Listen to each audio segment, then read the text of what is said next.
Sejarah Kerajaan Demak.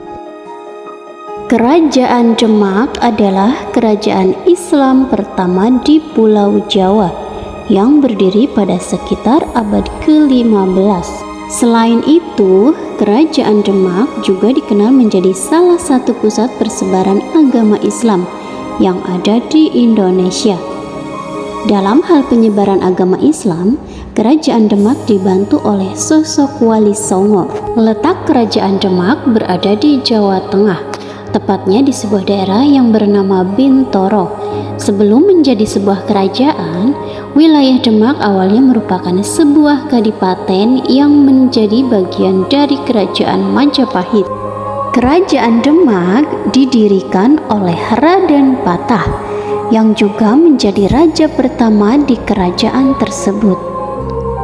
Raden Patah yang sebelumnya pergi meninggalkan Majapahit mendirikan Kerajaan Demak setelah memperoleh dukungan dari bupati yang berkuasa di sekitar wilayah Demak. Ia kemudian mendirikan Kerajaan Demak dengan aturan dan norma yang berlandaskan pada nilai-nilai dan ajaran Islam. Pada masa pemerintahan Raden Patah, wilayah kekuasaan Kerajaan Demak meliputi daerah Jepara, Tuban, Sedayu, Palembang, Jambi, dan beberapa daerah di Kalimantan. Setelah Raden Patah, anaknya yang bernama Pati Unus naik tahta. Setelah masa kekuasaan sang ayah sudah berakhir di tahun 1518. Sayangnya, Pati Unus yang bergelar Pangeran Sabranglor hanya berkuasa selama 3 tahun saja. Hal ini karena Pati Unus gugur dalam usahanya untuk menyerbu Portugis yang kedua kalinya ke Malaka pada tahun 1521. Tahta Pati Unus kemudian diisi oleh Sultan Trenggana yang dikenal karena terlibat dalam pertempurannya merebut Sunda Kelapa di bawah pimpinan Fathahillah. Kerajaan Demak mencapai puncak kejayaan pada tahun 1521 sampai tahun 1546 di bawah pemerintahan Sultan Trenggono. Di bawah kekuasaan Sultan Trenggono, kerajaan besar yang ada di Jawa seperti Kerajaan Madura, Blambangan, Mataram, dan Pajang berhasil dikuasai oleh Kerajaan Demak. Pemerintahan Sultan Trenggana berakhir setelah ia wafat dalam peperangan yang terjadi di Pasuruan pada tahun 1546. Setelah Sultan Trenggana, tahta penguasa Kerajaan Demak diisi oleh putranya yang bernama Sunan Prawoto. Namun Sunan Prawoto hanya memimpin selama beberapa tahun saja karena ia lebih tertarik untuk mendalami kehidupannya sebagai seorang ulama yang menyebarkan Islam ke seluruh penjuru Jawa. Selepas Sunan Prawoto, tahta kerajaan jatuh pada sosok bernama Arya Penangsang. Dalam sejarahnya dikatakan bahwa Sunan Prawoto meninggal karena dibunuh oleh orang suruhan Arya Penangsang. Hal ini karena Arya Penangsang ingin mengambil alih kekuasaan di Kerajaan Demak.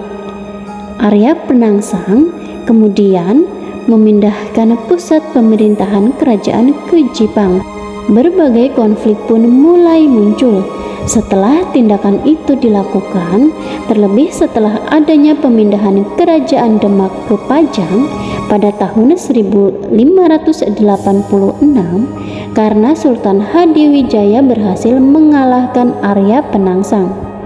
Pada masa itu, Kerajaan Demak berakhir atau runtuh dan jatuh ke tangan Sultan Hadiwijaya atau Jaka Tingkir, pendiri Kerajaan Pajang. Runtuhnya Kerajaan Demak disebabkan oleh beberapa alasan, antara lain sengketa kekuasaan terjadi karena Raden Patah diketahui mempunyai banyak anak laki-laki tapi berasal dari ibu yang berbeda-beda. Hal ini bertambah rumit setelah Adipati Unus meninggal tanpa memiliki keturunan anak laki-laki. Kedua, perang saudara. Perang saudara ini terjadi karena perebutan tahta antara dua putra Raden Patah, yaitu Pangeran Surowiyoto, dengan Sultan Trenggono. Hal ini terjadi karena Seda Lepen yang merupakan putra tertua dari sang raja, tapi ia terlahir dari sang istri ketiga, sementara Sultan Trenggono yang lebih muda lahir dari istri yang pertama.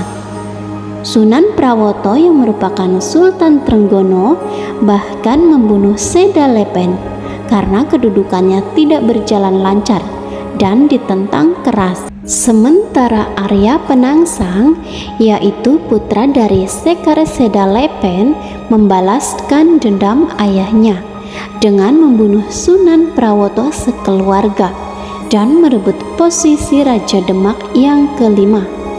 Namun ulahnya membunuh pemimpin Jepara, yaitu Pangeran Hadiri, kemudian membuat para adipati termasuk Jaka Tingkir memusuhinya. Ketiga, kegagalan pemerintahan. Kegagalan pemerintahan Kerajaan Demak juga menjadi salah satu faktor runtuhnya kerajaan tersebut. Perbedaan mazhab antara masyarakat dan bangsawan, sikap pemerintah yang terlalu fokus dengan perang menghadapi Portugis, serta kurangnya kemauan untuk mendengarkan aspirasi dari rakyat membuat Kerajaan Demak tidak dapat bertahan.